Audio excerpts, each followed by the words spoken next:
आधुनिक मनुष्य ने इस पूरे विश्व को भविष्य की विमर्शकारी दहलीज पर खड़ा कर दिया है। वो वैज्ञानिक सफलता के नए और आश्चर्यजनक शिखर पर पहुंच चुका है। We are so developed scientifically and technologically that we are at the peak. There's so much development and achievements. उसने क्या किया है कि समंदर को पार करने के लिए विशाल पुल बना दिए हैं और आसमान छूती हुई गगनचुंबी इमारतें बनाई हैं और समय को जंजीरों में कैद कर लिया है। जो दूरियां हम दिनों में और महीनों में तय करते थे आज घंटों में नहीं बना। कहने का मतलब कि टेक्नोलॉजिकली साइंटिफिकली हम बहुत एडवांस हो चुके हैं।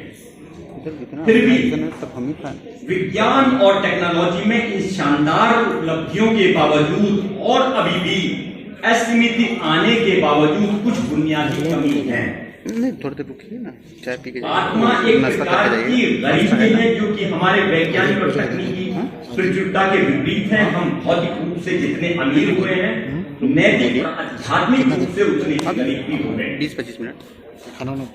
पक्षियों की तरह हवा में उड़ना और मछलियों की तरह समुद्र में तैरना को हमने सीख लिया, लेकिन भाइयों की तरह साथ रहने की सरल कला हमने भुला दी।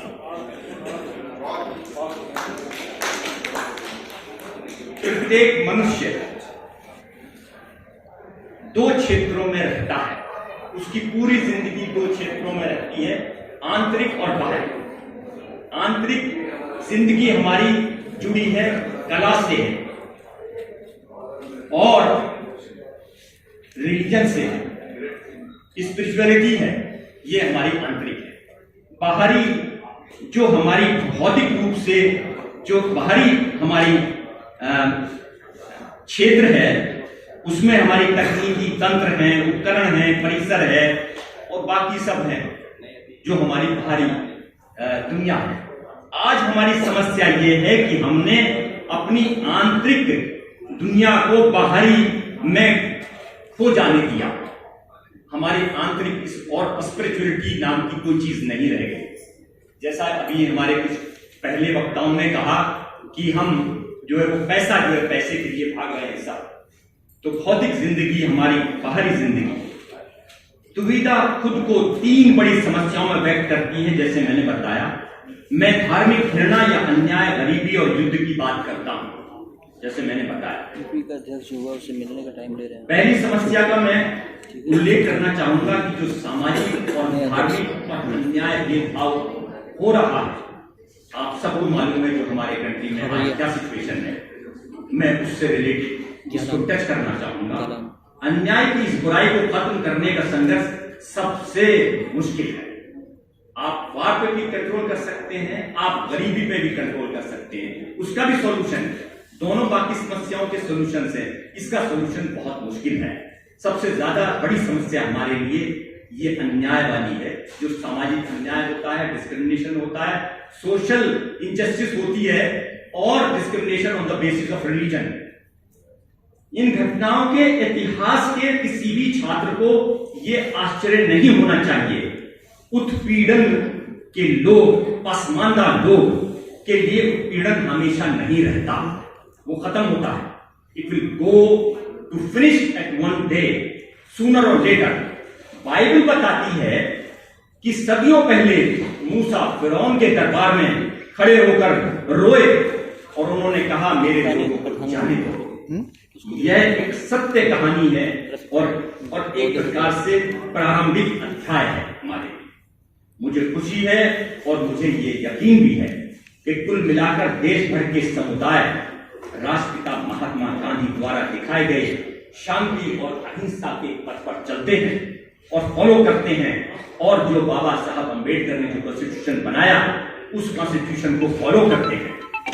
There are certain radicals on either side, on any community, लेकिन मजहबी अखंडता और गांधी जी का जो पैगाम है वो हम लोगों को पहुंचाने का।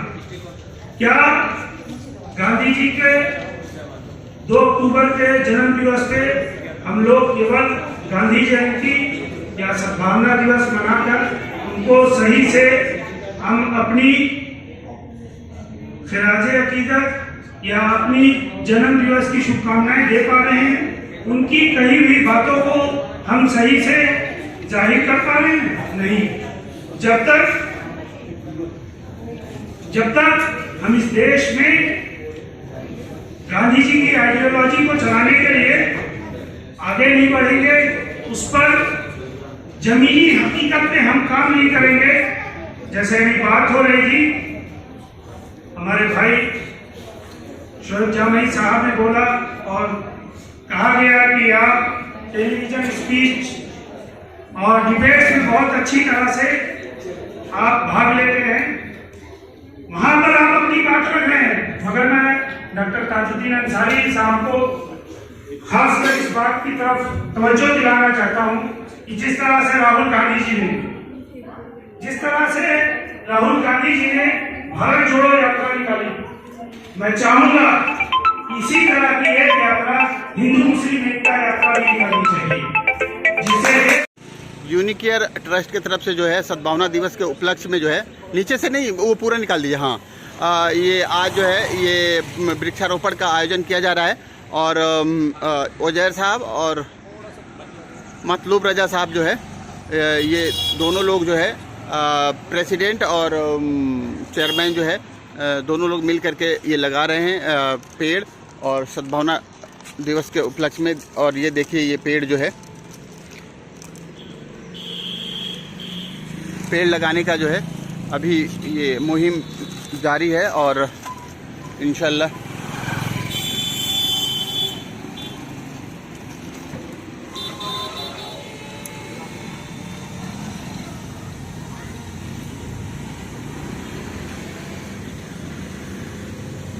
ये देखिए पेड़ लगाने का जो है मुहिम जारी है। और यहाँ से जो है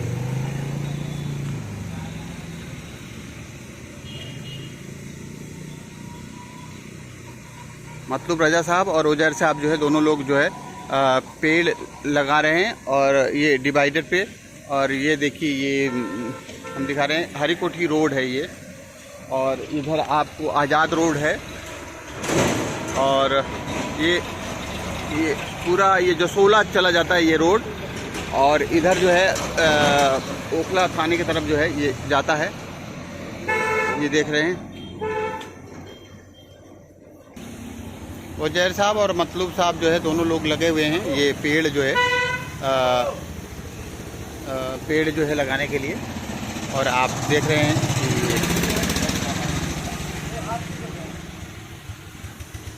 कि ये पेड़ जो है लगाने का मुहिम जो है,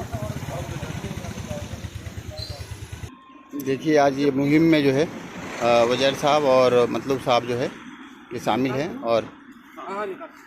और ये देखिए ये पेड़ जो है लगाते हुए।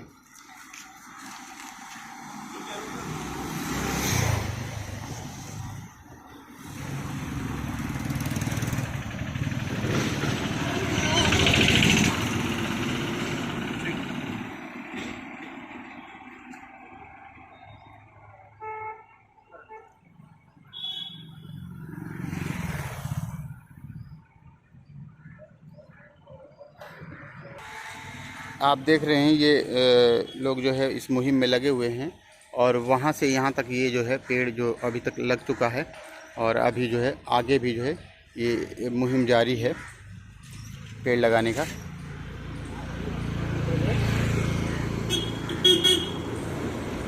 कायनात बनाई वो केवल 4 तत्वों से बनाई, आग, पानी, मिट्टी, हवा। क्योंकि मैं आयुर्वेद का आचार्य हूँ इसलिए आपको ये बात कर रहा हूँ। मैं मुसलमान होने के बाद अल्हम्दुलिल्लाह मैंने तालीम हासिल की, मैंने संस्कृत भी पढ़ी, मैंने पंजाबी भी पढ़ी, मैं लिखना भी जानता हूँ, मैं पढ़ना भी जानता हूँ। मैं आप लोगों से एक ही बात की दरख्वास्त करने आया हूँ और सब जगह जाता हूँ कि अगर अपने मुल्क को तरक्की देनी है तो आपको तालीम का रास्ता अपनाना होगा। आपको हर बच्चे को पढ़ाना होगा, चाहे वो किसी भी मज़हब मिल्लत का क्यों ना हो। आप आज सब के सब बात करते हैं आरएसएस की, आरएसएस क्या बात करते हो आप आरएसएस की? उन्होंने आज से 100 साल पहले एक मिशन उठाया तालीम का। छोटे छोटे गांव में अपने स्कूल खोले बाल भांति के नाम से, राष्ट्रीय स्वयं सेवक संघ के नाम से तालीम के मैदान में काम किया। जब तालीम के मैदान में काम किया तो आज जज भी वही है, आज दरोगा भी वही है, आज इंस्पेक्टर भी वही है, आज नेता भी वही है, आज लीडर भी वही है। आप कहाँ हो? और आप बात करते हो आरएसएस की मुखालफत की? बिल्कुल मत करो। मैं तो एक बात कहूंगा, अपनी लकीर को बड़ा कर दो, तालीम पे काम करो, एजुकेशन पे काम करो। सारे लोगों से मैं दरखास्त करना चाहता हूँ कि जब तुम्हारे पास तालीम होगी, मैं खास करके मुसलमानों से एक बात कहूंगा, साबित हुआ है हमको खुदा के कलाम से, आबाद दो जहां है मोहम्मद के नाम से, उनकी पैगंबरी पे हमें नाज क्यों ना हो, नाखुश नहीं है गैर भी उनके कलाम से। अरे कुरान शरीफ की पहले आए तो रबी रबी का लफ्ज़ खलक पढ़ अल्लाह का नाम लेके। जिस मजहब और मिल्लत की बात ये हुई हो, जैसे मैंने 4 तत्वों का जिक्र किया, आग पानी मिट्टी हवा, वही 4 चीजें इंसान के अंदर मौजूद है। आपके ऊपर 4 चीजें फर्ज की गई है, 5 फर्ज नहीं है। आग, आपके अंदर आग है, आग का काम है गुस्सा करना, ऊपर को जाना, गर्मी पैदा करना। तो आपके अंदर तो आग है कुदरती तौर पे, गुस्सा भी आएगा और गुस्से में आप सब कुछ करते हैं। तो अल्लाह ने नमाज फर्ज कर दी कि मेरे सामने नाक रगड़ ले तो आपकी आग कम हो जाएगी। इसी तरीके से मिट्टी में आप सोना चांदी हीरा डायमंड कुछ भी दबा दो। मैं लॉजिक की बात कर रहा हूं आपसे। मिट्टी अपना राज कभी नहीं उगलेगी, लेकिन अल्लाह ने ज़कात फर्ज कर दी कि तेरे पास कितनी भी दौलत है, ज़कात आप 2.5% 40वां हिस्सा गरीबों की मदद करने के लिए दो। अब आपके अंदर पानी भी है, पानी का काम है आप यहां डाल लो, बह जाएगा जहां को रास्ता मिलेगा। अल्लाह ने आप पे रोजा फर्ज कर दिया कि सब कुछ होने के बाद तुम पानी नहीं पियोगे, मचलोगे नहीं, किसी की दौलत देख के आप बिगड़ोगे नहीं। इसी तरीके से आदमी के अंदर हवा भी है, तो ये अपनी शेखी भी चाहता है कि मेरी तारीफ हो जाए, तो आप पे हज फर्ज कर दिया कि लोग आपको हाजी जी कहना शुरू कर दे ताकि अपने माल को हज पे लगवाओ। बताइए और कौन सा 5वां फर्ज है? इसी तरीके से अरे एक बात बताओ, गीता कब लिखी गई? जब अन्याय हुआ, जब नाइंसाफी हुई। वो तो कुल 5 गाँव मांग रहे थे कि हम भी अपना गुजारा कर ले, भाई हम नहीं करना चाहते। तो जीने का हक सबको है, रोटी खाने का हक सबको है। अल्लाह ने सबको इंसान बनाया, सबको एक ही तरीके से पैदा किया। आज आप ऑक्सीजन ले रहे हैं, मैं भी ले रहा हूं, आप भी पैरों से चल रहे हैं, मैं भी पैरों से चल रहा हूं। बताइए अल्लाह ने कहां फर्क किया? फर्क किया आप लोगों ने, मैंने फर्क किया, अमीरी और गरीबी। क्या दुनिया से जाने के बाद, कब्र में दफनाने के बाद कोई आदमी अच्छा अमल कर सकता है क्या? हाथ खड़ा करके बताओ, नहीं कर सकते। तो तुम जन्नत की बात करते हो कि जन्नत में ऐसा मकान मिलेगा, आपने देखा है? जन्नत में हमें ऐसे बागात मिलेंगे, आपने देखा है? आपने जन्नत के लिए कोई काम किया है? वो काम कर दो अपने पीछे। उन यतीम बच्चों की मदद करो, उन बेवा औरतों में मदद करो जो बेचारी घरों में बैठी है, जिनका कोई कमाने वाला नहीं है। आपने कभी पूछा क्या मेरी बेटी, मेरी बहन, आपकी बहन अगर बेवा हो जाए तो आप नहीं चाहेंगे उसका घर आबाद हो? ये फिक्र कौम ने, उम्मत नहीं कर रही। और कुरान की तो एक आयत, अल्हम्दुलिल्लाह रब्बिल आलमीन, तारीफ है उस खुदा की जो सारे आलम का रब है, मुसलमानों का रब नहीं है केवल। या अय्युहन नास का जिक्र है कुरान में, ए इंसानों, ए इंसानों। तो सच बात तो यह है कि हम हिंदुस्तान के मुसलमान ही जिम्मेदार हैं। जो आज तमाम आफतें नाफतें आ रही हैं, हम जिम्मेदार हैं कि हमने कुरान की बात को आम नहीं किया, हमने कुरान को दुनिया तक नहीं पहुंचाया। हमारी यूनिवर्सिटियों में, मैं प्रोफेसर साहब से बात करूंगा, आप वर्ल्ड के सबसे बड़े साइंटिस्ट हैं जिन्होंने विटामिन डी पे रिसर्च की और 30 साल ये बाहर रहे। अभी पेरिस में एक बुक छपी जिसमें इनको नंबर 1 का साइंटिस्ट माना गया। लेकिन मुझे आप बताओ कि कुरान पे रिसर्च कितने लोगों ने की, किस यूनिवर्सिटी में की गई? नहीं की गई। कुरान कोई मुसलमानों के लिए थोड़ी है, कुरान तो आसमानी किताब है, हर आदमी मानता है, तमाम कुछ के अंदर मौजूद है। बहरहाल मैं आपसे अपनी बात खत्म करके ज्यादा बात नहीं करूंगा, वक्त नहीं है, बहुत बात कर ली। एक ही बात करना चाहूंगा कि जमीन पे बैठ के क्या आसमान देखता है? जमीन पे बैठ के क्या आसमान देखता है? पंख खोल जमाना उमान देखता है। बस, अस्सलाम वालेकुम। और भैया बाकी आप लोगों को बहुत तकलीफ हुई, मैं भी थोड़ा जज्बाती किस्म का आदमी हूँ। आपसे एक ही दरख्वास्त करूंगा कि तालीम जहां भी हो सके, जहां तक आपके ताल्लुक हो, कुछ नहीं हो रहा है, क्योंकि हम जानते हैं कि सावरकर हिंदुस्तान में ना उसका जन्म जो हुआ है ना, वो सही जगह नहीं हुआ। वो हमेशा विद्रोह का ही उसने एक अपनाया। और आप उनकी किताबें पढ़ेंगे तो सावरकर को देखेंगे, उसने हिंदुस्तान को हमेशा तोड़ने की बात करी है। जहां उन्होंने माफिया मांगी है वह गांधी जी को देखो, गांधी जी के साथ साथ जितने नेता बने, चाहे सुभाष चंद्र बोस थे, जवाहरलाल नेहरू थे, ये सारे गांधी थे। लोहा पुरुष वल्लभ भाई पटेल, वो वल्लभ भाई पटेल नहीं थे, वो गांधी जी को जीते थे। 1957 का जो विद्रोह हमने देखा, सबसे पहले झांसी की रानी ने जो बुलंदी करी थी हमारे देश को आजाद कराने के लिए, उसके बाद उस मसाल को लेकर महात्मा गांधी चल पड़े थे। महात्मा गांधी के साथ चलने वाले जितने नेता थे सारे गांधी के, मैं जानता हूँ आज इस सभागार में जो बैठे हुए हैं ये सारे गांधी के फॉलोवर हैं, गांधी को जानते हैं। अगर ये सावरकर के साथ होते, हमने देखा है कि महात्मा गांधी को 2 अक्टूबर को मारने का काम किया जाता है। पीछे आपने देखा होगा सोशल मीडिया पे, हम जानते हैं कि हमें देखना है कि हमारे पास जितने लोग हैं, हम अपनी बात को कहने के लिए देश में ना बहुत अराजकता का माहौल फैल गया है। हमें योजना चाहिए ऐसी, एक ऐसी सरकार बैठी है जो निकम्मी सरकार है, उसको हटाने के लिए, उसके लिए योजना होना चाहिए। देखो जी, केजरीवाल आए जी, शिक्षा के ऊपर उन्होंने जो घमासान मचाया, शिक्षा उन्होंने बिल्कुल ही कोई नया स्कूल नहीं बनवाया, कोई टेक्नोलॉजी नहीं बनवाई, उन्होंने खाली रंग पेट का काम किया। और एक योजना लेके आए दारू पिलाओ, उन्होंने बच्चे को यहाँ से 15 साल के बच्चों को हिंदुस्तान में तस्कर बना दिया। वो यहाँ से दारू खरीदता है, 6 बोतल ले जाकर 3 बोतल बेच देता है हरियाणा में जाके। अब आप बताओ उसमें ये योजना क्या है? दारू पिलाने का काम करेंगे, इसी यही नीति को गुजरात लेके जाएंगे। मैं चाहता हूँ कि मैंने इनसे एक प्लान डिस्कस करा था, अगर भारत में अगर बीजेपी को हटाना है तो कहना है तो प्लान है मेरे पास, वो प्लान में हो गया।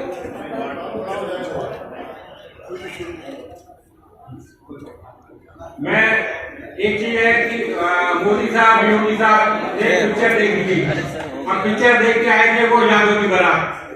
मैं पहले तो ये है कि जो गांधी जी का मुझे समझ आती है, उनकी बातें हैं और मैं पढ़ाता हूँ बच्चों को, करता हूँ। तो वो ये है कि गांधी जी ने सिर्फ 3 चीजें बता दी कि ना बुरा बोलो, ना बुरा सुनो, ना बुरा देखो, लेकिन चौथी बात कहनी भूल गए, बुरा करो भी नहीं। हम लोग बुरा करते बहुत हैं, लेकिन हम सारी चीजें 3 जोड़ लेते हैं, चौथी चीज को हम नहीं जोड़ते। और बुरा हमें तो देखना नहीं है, हमें सुनना भी नहीं है और हमें बोलना भी नहीं है। और बुरा करने वाला बुरा करता जा रहा है, क्योंकि हमने रोक दिया है गांधी जी ने। तो हमें इस पर भी काम करना चाहिए, बुरा करें भी नहीं। साथ ही साथ ये है कि मैं IAS सेलेक्ट हुआ था और मैं पहले सोचा कि देश की सेवा करने का अवसर तो मुझे मिला, लेकिन साथ साथ मैंने सोचा कि जो मेरे जैसे परिवार से आते हैं, जो मध्यम वर्ग है या उससे बहुत गरीब से है, जो IAS का सपना रखते हैं, माँ बाप सभी चाहते हैं कि हमारा बच्चा अच्छी नौकरी में जाए, अच्छी जगह काम करे, लेकिन साथ में ये है मजबूरी कि उसके पास पैसे नहीं होते कि वो कर सके इस चीज को और पढ़ सके। ये वही इंटर के बाद अपना शुरू कर लिया काम धंधा और उसी में लगा रहा और उसका जीवन उतने में ही रुक जाता है। सो मैंने किसी कोई ऐसा नहीं कि SC ST या OBC या जनरल, इसके लिए एक मुहिम चलाई है। मैंने इसको बिल्कुल शुरुआत से, चाहे कोई बच्चा हो, किसी कास्ट का हो, किसी धर्म का हो, वो सभी इसमें हमारे यहाँ 5100 रुपीज यानी 5100 रुपए में हमने पूरी तरीके से उसका जब तक सिलेक्शन नहीं हो जाता तब तक पढ़ाने का मैंने प्रयास किया। और साथ ही साथ उसके लिए खाना पीना रहने की भी व्यवस्था की है और 1 साल से शुरू किया है और ये आखिर तक जो भी कर रहा हूँ मैं अपने ही फंड से कर रहा हूँ, ऐसा नहीं कोई सरकार दे रही कोई ऐसा कर रही, जैसे मैं ही कर रहा हूँ। और 2 जगह हमने शुरुआत की है, मुखर्जी नगर में 1 साल से चल रहा है, राजेंद्र नगर इसी महीने में जल्दी शुरू हो जाएगा प्रोग्राम, और वहाँ भी क्लासेस शुरू हो जाएंगी, बच्चों को रहने खाने से लेकर और पढ़ने से लेकर पूरी उसकी व्यवस्था की जाएगी। और सारा चीज जब तक उसमें मेहनत करते हैं, अलग अलग उनके लिए मेंटोर रखे हुए हैं कि उनको सही टाइम पर गाइड करें, पढ़ाएं, क्योंकि यहाँ पर आए अगर तो टाइम वेस्ट नहीं करेगा। एक गरीब घर से आ रहा है या मिडिल फैमिली से आ रहा है तो उसको ये नहीं लगना चाहिए कि चलो अब तो फ्री का मिल रहा है सारा कुछ तो टाइम वेस्ट करेगा। टाइम वेस्ट का मौका उसे नहीं दे रहे हैं हम, क्योंकि उसके सारी चीजें हम उसको बैंड करा देते हैं और बहुत सारी चीजें तो हम इसके लिए काम कर रहे हैं। धन्यवाद मुझे सुनने के लिए और मेरा क्योंकि मुझे लगता है कि ये एक टूटे हुए समुदाय को फिर से स्थापित करने का एक सिर्फ और सिर्फ तरीका है। अहिंसा विरोध अपने संदेश को निम्नलिखित सरल शब्दों में सारांशित कर सकते हैं। हम अन्यायपूर्ण कानूनों का पालन नहीं करेंगे या अन्यायपूर्ण प्रथाओं को प्रस्तुत नहीं करेंगे। हम इसे शांतिपूर्ण खुले तौर पर प्रसन्नतापूर्वक करेंगे, क्योंकि हमारा उद्देश्य राजी करना है। हमें अहिंसा के साधनों को अपनाते हुए अपना काम करना है, क्योंकि हमारा लक्ष्य अपने आप में शांति से रहने वाला समुदाय है। हम सब जितने भी लोग हैं, पसमानदा हैं, मुस्लिम्स हैं, नॉन मुस्लिम्स हैं, क्रिश्चियन, सब हम एक शांति प्रिय लोग हैं। हम अपने शब्दों में मनाने की कोशिश करेंगे और हमेशा इसके लिए जद्दोजहद करते रहेंगे। हम हमेशा बात करने और उचित समझौता करने के लिए तैयार रहेंगे, लेकिन जब आवश्यकता हो तो हम पीड़ित होने के लिए भी तैयार रहेंगे और यहाँ तक कि सच्चाई के गवाह बनने के लिए अपने जीवन को जोखिम में डालने जैसा भी हम देखने के लिए तैयार रहेंगे। सामाजिक अन्याय की समस्या के प्रति यह दृष्टिकोण सफल मिसाल के बिना बिल्कुल भी नहीं है। इसका उपयोग मोहनदास करमचंद गांधी ने ब्रिटिश साम्राज्य की ताकतवर गवर्नमेंट को चुनौती देने और सदियों से हम पर किए गए राजनीतिक वर्चस्व और आर्थिक शोषण से भारत को मुक्त कराने के लिए किया था। उन्हें सत्य, आत्मबल, अहिंसा और साहस के अस्त्रों से ही संघर्ष किया। He never used any weapon to fight the mighty British government. Just used non-violence. He was the same. Okay? मैं मानव कमजोरियों और असफलताओं से अच्छी तरह से वाकिफ हूं। अहिंसा की प्रभावकारिता के बारे में संदेह और कुछ लोगों द्वारा अहिंसा की खुली वकालत करते हैं, लेकिन मुझे अभी भी विश्वास है अहिंसा नस्लीय, धार्मिक, सामाजिक अन्याय की सदियों पुरानी समस्या से निपटने की सबसे व्यवहारिक और नैतिक रूप से कोई सर्टिफिकेट देकर फोटो खिंचवा देंगे, only way is दे देंगे बाद में। एक दूसरी बुराई जो कि आधुनिक दुनिया, ये तो मैंने पहला बताया आपको कि जो सोशल इंजस्टिस हो रही है, डिस्क्रिमिनेशन हो रहा है, इस कंट्री में भी है और भी कंट्रीज में भी होता है। ठीक है, अब दूसरा जो है वो मैं आपको पॉवर्टी के बारे में बता रहा हूं, गरीबों के बारे में बता रहा हूं। ये दूसरी बुराई है जो कि एक ऑक्टोपस की तरह से जकड़ा हुआ है पूरी दुनिया को, गरीबी है। और मैं आपको बहुत छोटा करके बताना चाहता हूं कि प्रतिदिन 20 करोड़ से अधिक भारतीय खाली पेट सोते हैं। 20 करोड़ लोग हैं जिनको शाम का खाना नहीं मिलता है, वो सो जाते हैं। और 4500 बच्चे ऐसे हैं जो भूखे प्यासे मर जाते हैं daily. 4500 kids dying every day in India. ठीक है जी, ये गरीबी पे मैं छोटा सा कर देता हूं, बहुत छोटा सा कर देता हूं जी जी जी।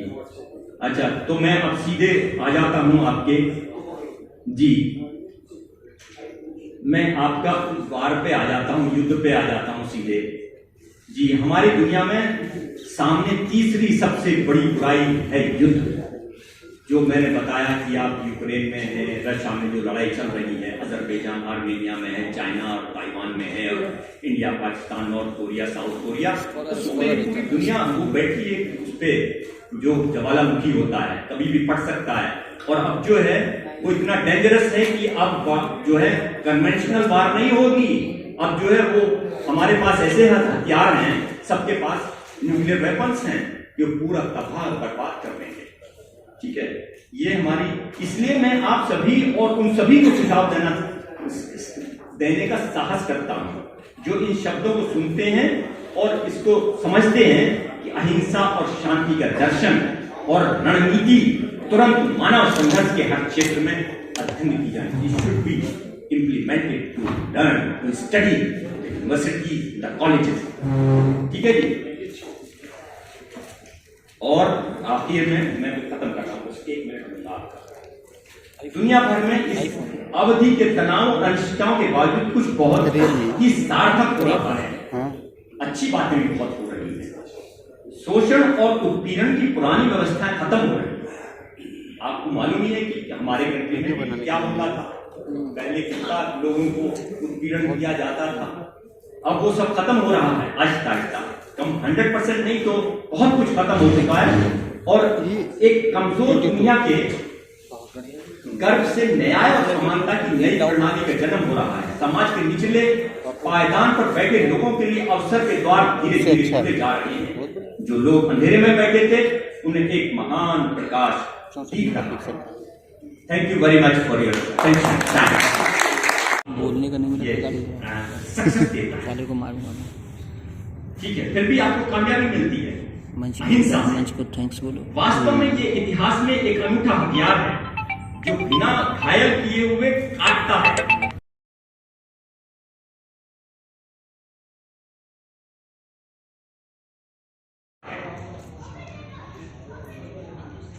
आधुनिक मनुष्य ने इस पूरे विश्व को भविष्य की विमर्शकारी दहलीज पर खड़ा कर दिया है। वो वैज्ञानिक सफलता के नए और आश्चर्यजनक शिखर पर पहुंच चुका है। We are so developed scientifically and technologically that we are at the peak. There's so much development and achievements. उसने क्या किया है कि समंदर को पार करने के लिए विशाल पुल बना दिए हैं और आसमान छूती हुई गगनचुंबी इमारतें बनाई हैं और समय को जंजीरों में कैद कर लिया है। जो दूरियां हम दिनों में और महीनों में तय करते थे आज घंटों में नहीं बना। सो कहने का मतलब कि टेक्नोलॉजिकली साइंटिफिकली हम बहुत एडवांस हो चुके हैं। फिर भी विज्ञान और टेक्नोलॉजी में इन शानदार उपलब्धियों के बावजूद और अभी भी असीमित आने के बावजूद कुछ बुनियादी कमी है। नहीं थोड़ी देर रुकिए ना, चाय पी के आत्मा एक प्रकार की गरीबी है जो कि हमारे वैज्ञानिक और तकनीकी प्रचुरता के विपरीत है। हम भौतिक रूप से जितने अमीर हुए हैं, नैतिक और आध्यात्मिक रूप से उतने गरीब भी हो गए। 20-25 मिनट। पक्षियों की तरह हवा में उड़ना और मछलियों की तरह समुद्र में तैरना को हमने सीख लिया, लेकिन भाइयों की तरह साथ रहने की सरल कला हमने भुला दी।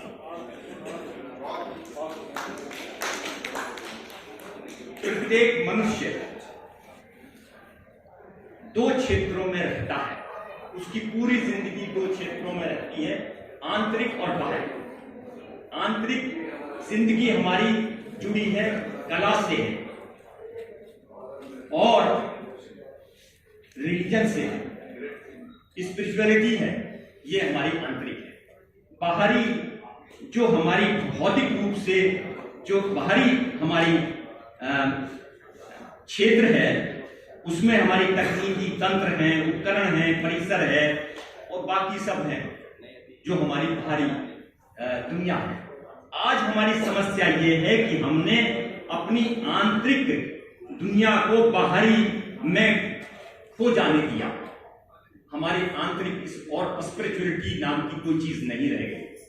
जैसा अभी हमारे कुछ पहले वक्ताओं ने कहा कि हम जो है वो पैसा जो है पैसे के लिए भाग रहे हैं सब, तो भौतिक जिंदगी हमारी बाहरी जिंदगी दुविधा खुद को 3 बड़ी समस्याओं में व्यक्त करती है। जैसे मैंने बताया, मैं धार्मिक घृणा या अन्याय, गरीबी और युद्ध की बात करता हूं।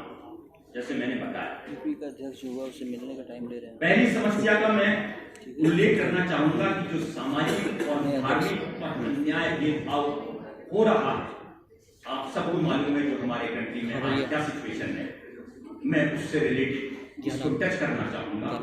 अन्याय की इस बुराई को खत्म करने का संघर्ष सबसे मुश्किल है। आप वार पे भी कंट्रोल कर सकते हैं, आप गरीबी पे भी कंट्रोल कर सकते हैं, उसका भी सॉल्यूशन है। दोनों बाकी समस्याओं के सॉल्यूशन है, इसका सॉल्यूशन बहुत मुश्किल है। सबसे ज्यादा बड़ी समस्या हमारे लिए ये अन्याय वाली है, जो सामाजिक अन्याय होता है, डिस्क्रिमिनेशन होता है, सोशल इनजस्टिस होती है और discrimination on the basis of religion. इन घटनाओं के इतिहास के किसी भी छात्र को यह आश्चर्य नहीं होना चाहिए। उत्पीड़न के लोग, पसमानदा लोग के लिए उत्पीड़न हमेशा नहीं रहता, वो खत्म होता है। It will go to finish at one day, sooner और लेटर। बाइबल बताती है कि सदियों पहले मूसा फिरौन के दरबार में खड़े होकर रोए और उन्होंने कहा, मेरे लोगों को जाने दो। यह एक सत्य कहानी। कांग्रेस सोशल ऑर्गेनाइजेशन के तरफ से जो ये प्रोग्राम रखा गया है, ये पहला प्रोग्राम नहीं है, आखिरी नहीं है। इस मंच ने बहुत लोगों को बोलने का मौका दिया, बहुत लोगों को लोगों से जोड़ने का मौका दिया। ये वाला हाँ। और महात्मा गांधी जी की ये बात है कि तो जब देखते हैं भारत जोड़ो यात्रा, कई लोग ये भारत जोड़ो के ऊपर बात करते हैं। महात्मा गांधी जी के भारत में जब आए तो उनके राजनीतिक गुरु गोपाल दास गोखले जी ने कहा, पहले भारत घूमो, भारत की यात्रा करो। महात्मा गांधी जी की 3 यात्राएं हैं। पहली यात्रा भारत यात्रा, दूसरी चंपारण यात्रा और तीसरी दांडी यात्रा। बगैर यात्राओं को समझे हुए जीवन की यात्रा समझ में नहीं आएगी। तो आज हमें खुशी इस बात की कि इस यात्रा को बिना रोके हुए हमारे माननीय राहुल गांधी जी इस यात्रा को शुरू चला रहे हैं। और जो चंपारण से मैं बिलोंग करता हूं, तो हमारे बगल में विद्यार्थी आश्रम है, जहां पे महात्मा गांधी ने सूट बूट को तैयार किया था और बच्चों को कहानियों सुनाई जाती है उनकी सारी व्यथा को, कि महात्मा गांधी जी कैसे होते थे, क्या करते थे। वहां पर नील की खेती के खिलाफ में गए थे और उस जगह पे एक बात क्लियर था कि भाई जब तक एक व्यक्ति के व्यक्तित्व का विकास नहीं होगा, तब तक वो अपने परिवार के लिए त्याग नहीं कर सकता। मैं एक में समझ लूंगा, अपने परिवार के लिए त्याग नहीं कर सकता। ये कब हुई? जब 1942 में अंग्रेज ने कहा था, मिस्टर गांधी आप कहते हो कि सारा व्यक्ति एक है, पूरा देश एक है, पूरा मानवता एक है, रघुपति राघव राजा राम पति पतावन सीताराम, तो हमारे यहाँ के फटे हुए कपड़ों का तुम बहिष्कार नहीं कर रहे हो। हम भी ब्रिटेन के लोग हैं, वहां भी मजदूर है, मजदूरों ने कपड़ा बनाया, तो उसके कपड़े बनाए हुए कपड़ों को तुम जला भी रहे हो। तो उन्होंने जवाब दिया कि देखो बात ये तुम्हारे मजदूर की और हमारे देश की नहीं, दुश्मनी कपड़ों से नहीं है, दुश्मनी मजदूरों से नहीं है। बात दरअसल ये है कि एक व्यक्ति के व्यक्तित्व का विकास होना आवश्यक है कि आवश्यकता पड़ने पे वो अपने परिवार के लिए त्याग कर सके।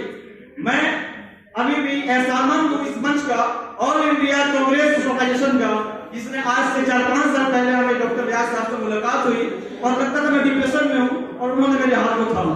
मैं चाहूंगा उनके लिए ताली बजाइए।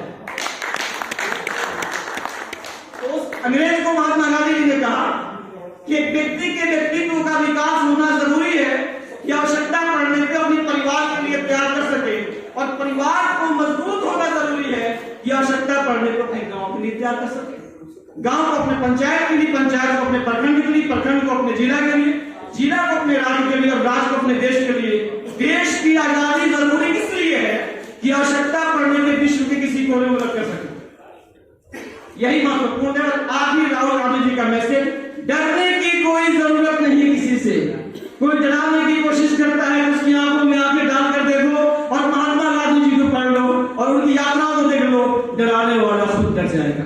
जय हिंद, जय भारत। वो जब कहते थे कि किसी मुल्क में किसी मुल्क की मईशत को मजबूत करने के लिए, किसी मुल्क की कौम को मजबूत करने के लिए, किसी मुल्क की सरकार को मजबूत करने के लिए 7 बातों का खास तौर से ध्यान रखना।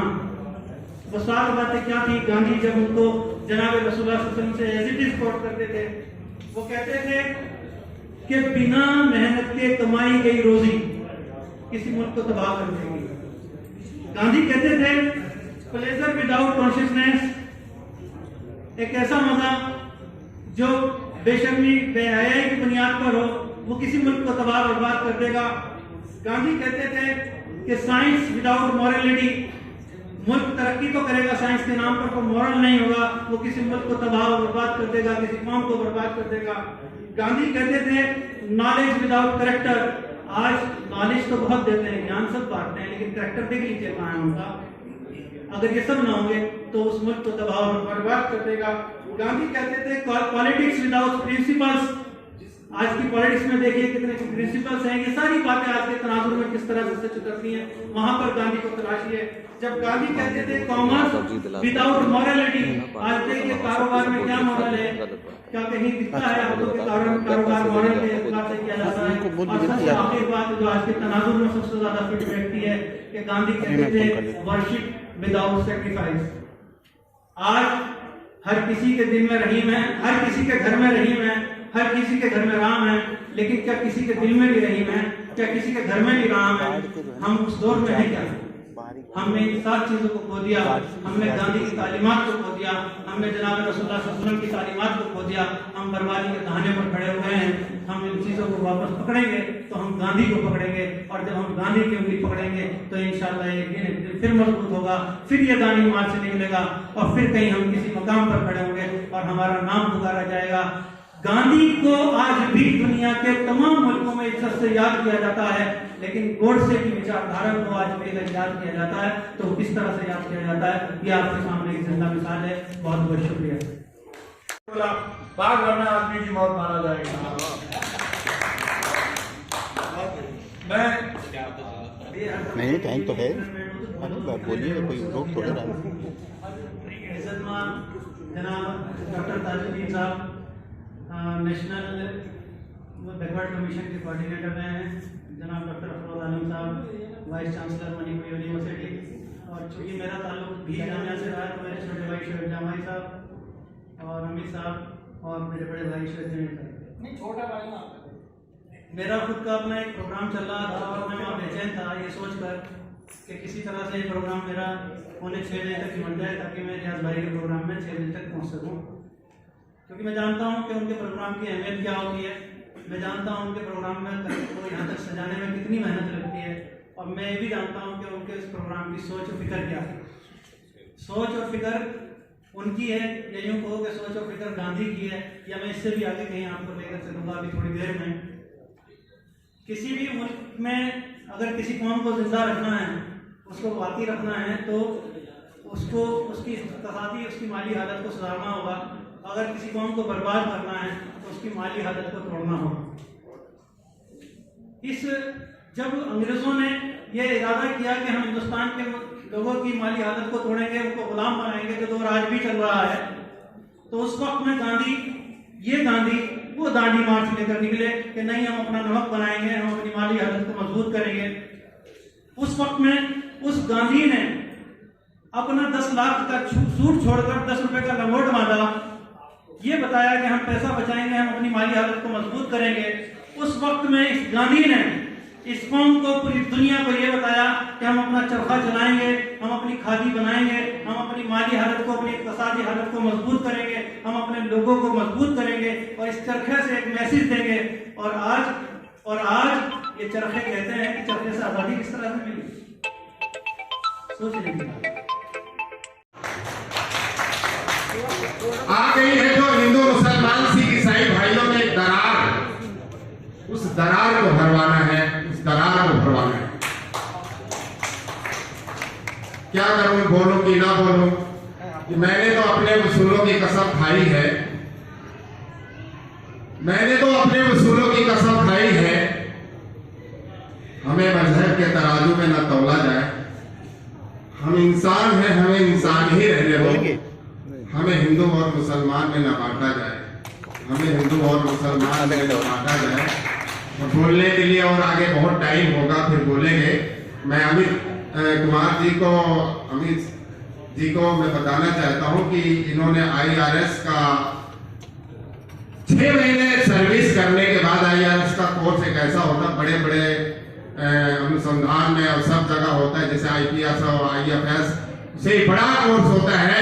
लेकिन इन्होंने प्रण किया है कि मैं अपना फाउंडेशन से कोचिंग से 1000 बच्चों को जिनके माँ बाप पैसे नहीं मुहैया करा सकते, फ्री में मैं उनको कोचिंग दूंगा। और इन्होंने सिर्फ 51 में रजिस्ट्रेशन करके बच्चों को पढ़ा रहे हैं। मैं इन्हें सलाम करता हूं और मैं इतना ही कहूंगा कि जर्रे को चट्टान बना दो या अल्लाह, और निर्धन को धनवान बना दो या अल्लाह, और भैंसी को इंसान बना दो या अल्लाह, और फिर से खाए हिंदू मुस्लिम एक थाली में, ऐसा हिंदुस्तान बना दो या अल्लाह, ऐसा हिंदुस्तान बना दो या अल्लाह।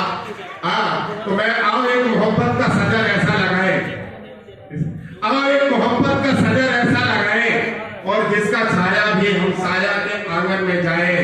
आओ मेरे हिंदुस्तान के नौजवान, हिंदू मुसलमान, सिख ईसाई भाइयों, पूरे हिंदुस्तान में जगह जगह ऐसा ही चूल्हा बनाएं और जिसमें रोटी पकाकर हम सब साथ में मिल बैठ के खाएं, क्योंकि घर से तो दूर है मंदिर और मस्जिद का रास्ता।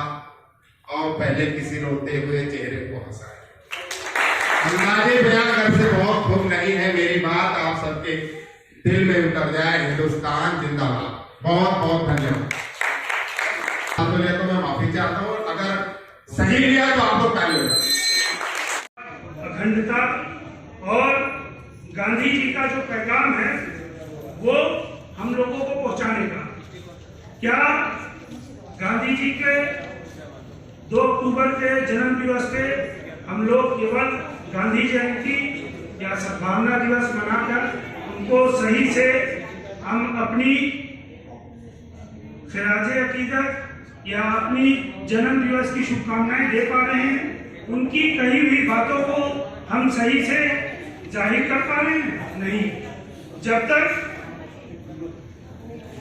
तक हम इस देश में गांधी जी की आइडियोलॉजी को चलाने के लिए आगे नहीं बढ़ेंगे, उस पर जमीनी हकीकत में हम काम नहीं करेंगे। जैसे अभी बात हो रही थी, हमारे भाई शोएब जामई साहब ने बोला और कहा गया कि आप टेलीविजन स्पीच और डिबेट्स में बहुत अच्छी तरह से आप भाग लेते हैं, वहां पर आप अपनी बात रख रहे हैं। मगर मैं डॉक्टर ताजुद्दीन अंसारी साहब को खासकर इस बात की तरफ तवज्जो दिलाना चाहता हूं कि जिस तरह से राहुल गांधी जी ने भारत जोड़ो यात्रा निकाली, मैं चाहूंगा इसी तरह की एक यात्रा हिंदू मुस्लिम एकता यात्रा भी निकालनी चाहिए, जिससे डरने की कोई बात नहीं। क्यों? मुझे क्यों इतनी आत्मनिर्भरता है कि नहीं कह सकता हूँ और खुशी से कह रहा हूँ। हालांकि ये हकीकत है जो बयान हुआ है और दुनिया भर में हो रहा है, इसके बारे में मुझे याद दहानी देने की जरूरत नहीं है। लेकिन ये जो बात आपने पहले कही भी है कि जो शख्सियत महात्मा गांधी की स्थिति रखता है इतिहास फलसफे में, ईमान में, उसका मुकाबला उसी विरासत के साथ गॉडसे का मुकाबला हो सकता है।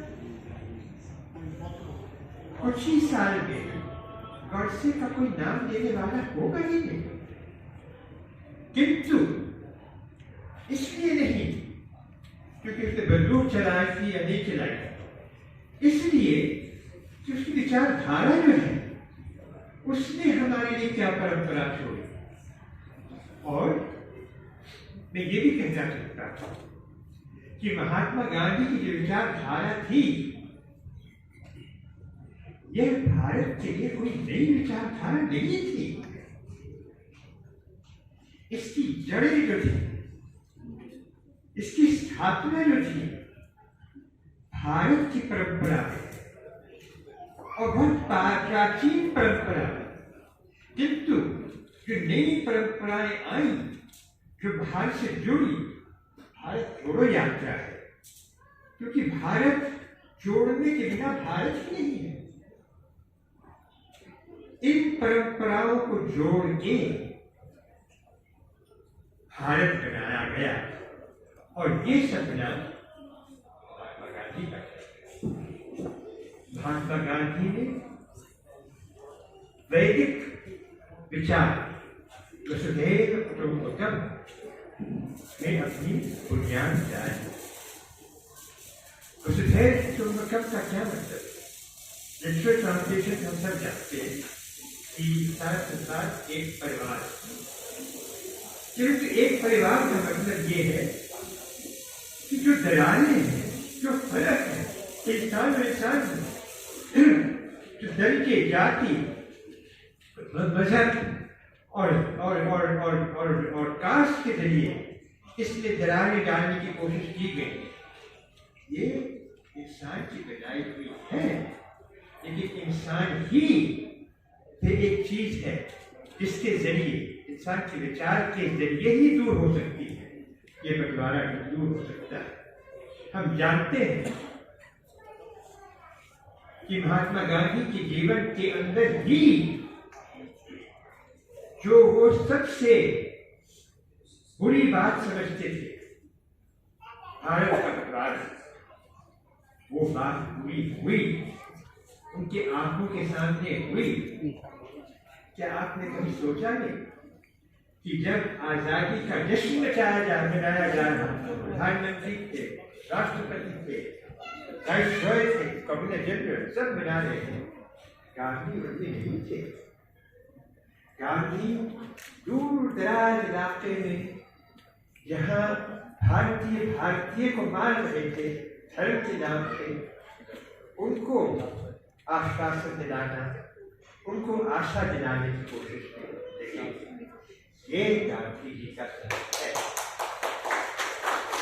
ये गांधी जी का सपना है। और आज सुबह भी मैं एक इवेंट में गया हुआ था जहाँ स्वामी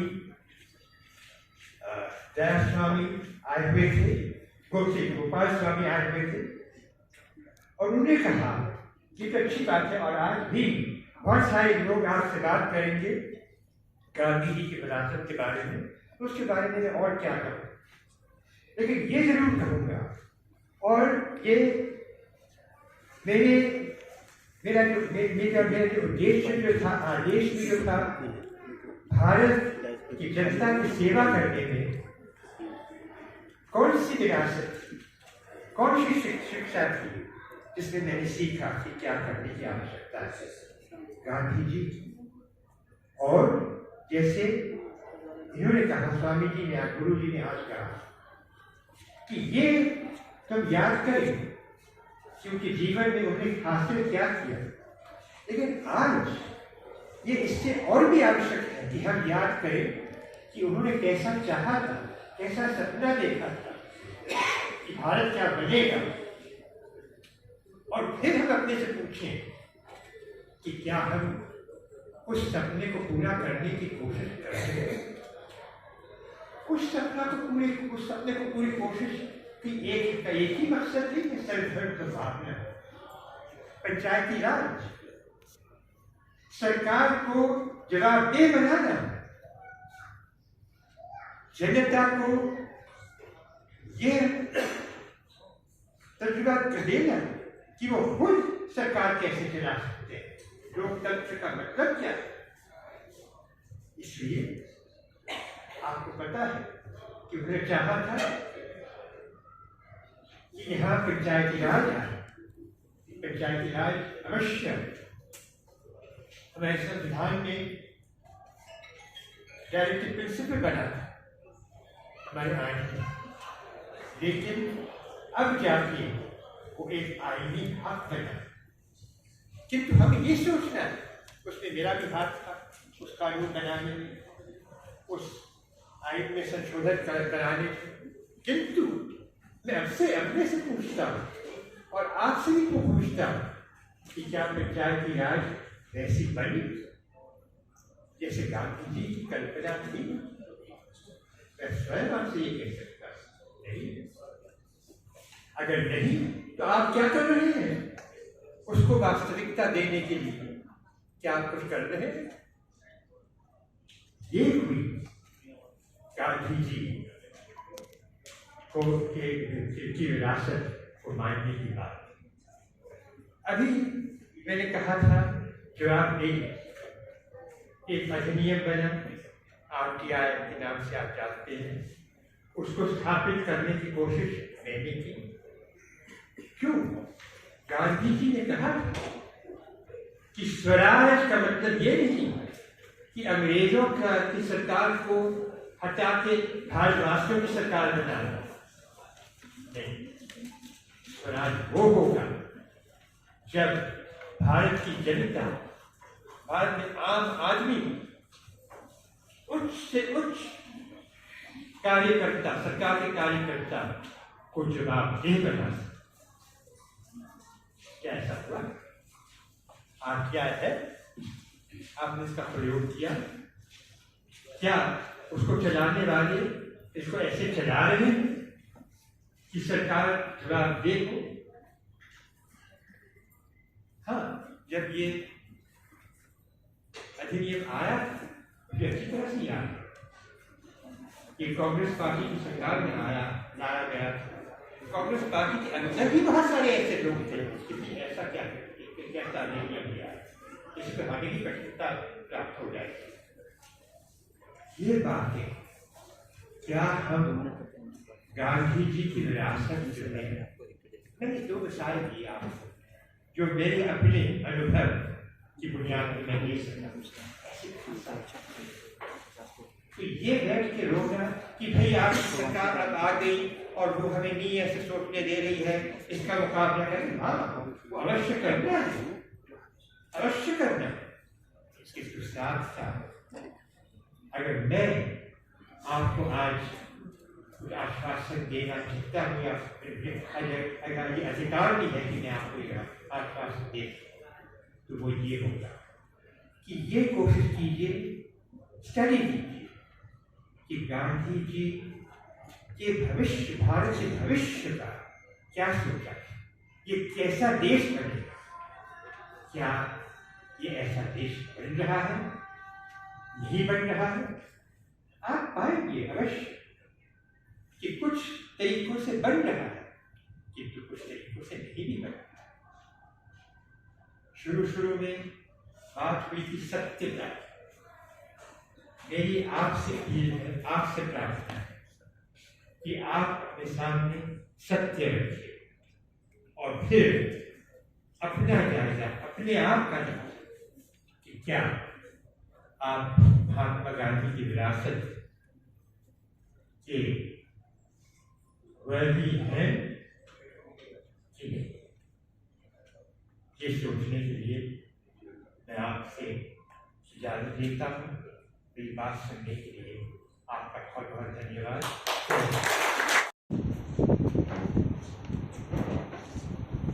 चमन जोश बहार, देख जिंदा से परे, रंगो चमन जोश बहार, रक्स करना है तो फिर पाँव की जंजीर न देख। तो जंजीरें तोड़ देंगे तो नाउम्मीदी खत्म हो जाएगी इंशाल्लाह, फिक्र रहिए। हमारे बीच हमारे Indian Muslim for the civil rights के फाउंडर मेंबर जनाब सलमान खुर्शीद साहब, आप फॉर्मर मिनिस्टर भी रहे हैं गवर्नमेंट ऑफ इंडिया में, सीनियर लॉयर हैं सुप्रीम कोर्ट ऑफ इंडिया के, और मुस्लिम इश्यूज़ पर काफ़ी बात करते हैं। आप हमारे बीच तशरीफ ला चुके हैं, हम आपका भी इस्तकबाल करते हैं, खैर मक़बूल करते हैं। सलमान खुर्शीद साहब, शहीद आपा, वृंदा जी, दया जी, मसूद साहब और साथियों, मैं तो कुछ भी नहीं हूँ। अली साहब का करम और उनकी मोहब्बत और आप लोगों की इनायत की वजह से मैं थोड़ा बहुत जो काम करता हूँ उसको रोशनी मिल जाती है। आज के मसले पे मुझे 2-3 बातें करनी है। गांधी जी की जो आइडिया ऑफ इंडिया है, वैसे तो बहुत बार कही गई है, वो सब सही है, लेकिन मुझे जो बात लगती है कि गांधी चाहता था कि हिंदुस्तान का आदमी जिंदा रहे, वाइब्रेंट रहे, जुर्म तो चलते आए, हजारों बरस से चलते आए, चलते रहेंगे। उनका मुकाबला करने की शिद्दत तो रहे आदमी। आज आदमी मर गया है। किसान आंदोलन जब चल रहा था तो मैंने और 26 जनवरी को उनको बदनाम करने की कोशिश की गई थी, तो खबर आई 27 तारीख के अखबार में कि किसान तो वापस जा रहे हैं। हाँ। तो मैं उस दिन गया, रास्ते में जाते जाते मुझे गजल दिमाग में आई, आ रहे हैं अभी। तो उस गजल का मैंने एक शेर लिखा, सितमगरों ने झुका दी है रीढ़ लोगों की, ये उनकी रीढ़ को सीधा बनाने वाले हैं। ये मैंने किसानों के बारे में बात रखी थी। और मैं चाहता हूं, मैं गांधी को जितना भी थोड़ा बहुत पढ़ता हूं तो मुझे लगता है कि हम उस वक्त कमजोर थे, जिस्मानी तौर पर भूखे थे, अपड़ थे। लेकिन गांधी ने जब 1919 में रॉलेट एक्ट के विरोध का ऐलान किया तो हिंदुस्तान के दिमाग से खौफ निकल गया। हिंदुस्तान में गांधी ने एक ऐसे हिंदुस्तान का तस्वीर किया जिसमें आदमी डरेगा नहीं, सच्ची बात कहने से नहीं डरेगा। आज तो हमारा प्रोफेसर डरता है, IAS अफसर डरता है, जज डरता है। अजीब किस्म का खौफ हमारे मुल्क पे छा गया है। तो पहली बात तो गांधी का हिंदुस्तान वो हिंदुस्तान जहां कोई किसी से डरेगा नहीं, कोई किसी को डराएगा नहीं। तो पहला मंजर तो ये खौफ का मंजर। दूसरा, गांधी ने ये बात रखी थी कि हमारा मुल्क एक ऐसी इकोनॉमी बन गया है कि हम गुलाम हैं। यूनिकेयर ट्रस्ट की तरफ से जो है सद्भावना दिवस के उपलक्ष्य में जो है, नीचे से नहीं वो पूरा निकाल दीजिए। हाँ, ये आज जो है ये वृक्षारोपण का आयोजन किया जा रहा है और उजैर साहब और मतलूब रजा साहब जो है, ये दोनों लोग जो है प्रेसिडेंट और चेयरमैन जो है, दोनों लोग मिल करके ये लगा रहे हैं पेड़ और सद्भावना दिवस के उपलक्ष्य में। और ये देखिए, ये पेड़ जो है, पेड़ लगाने का जो है अभी ये मुहिम जारी है और इंशाल्लाह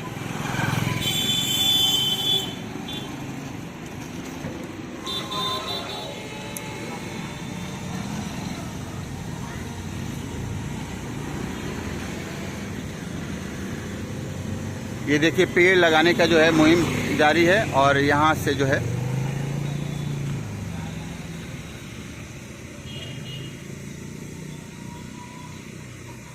मतलूब रजा साहब और उजैर साहब जो है, दोनों लोग जो है पेड़ लगा रहे हैं और ये डिवाइडर पे। और ये देखिए, ये हम दिखा रहे हैं हरी कोठी रोड है ये, और इधर आपको आज़ाद रोड है। और ये पूरा ये जसोला चला जाता है ये रोड, और इधर जो है ओखला थाने की तरफ जो है ये जाता है। ये देख रहे हैं उजैर साहब और मतलूब साहब जो है, दोनों लोग लगे हुए हैं ये पेड़ जो है पेड़ जो है लगाने के लिए। और आप देख रहे हैं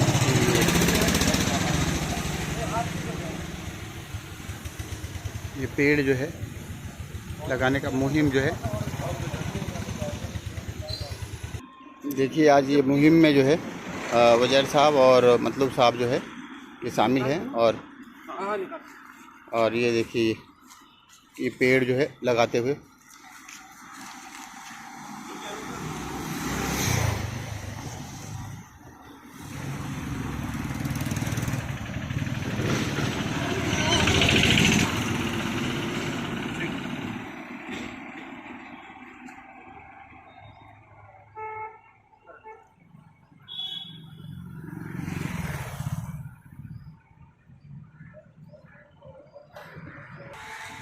आप देख रहे हैं ये लोग जो है इस मुहिम में लगे हुए हैं।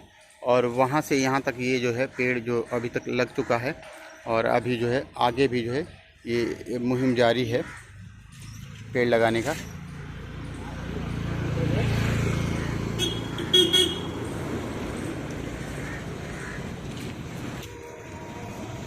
उजैर साहब जो है एक और पौधा जो है यहाँ जी ब्लॉक के मुहाने पे लगाते हुए अबुल फजल इनक्लेव हरी कोठी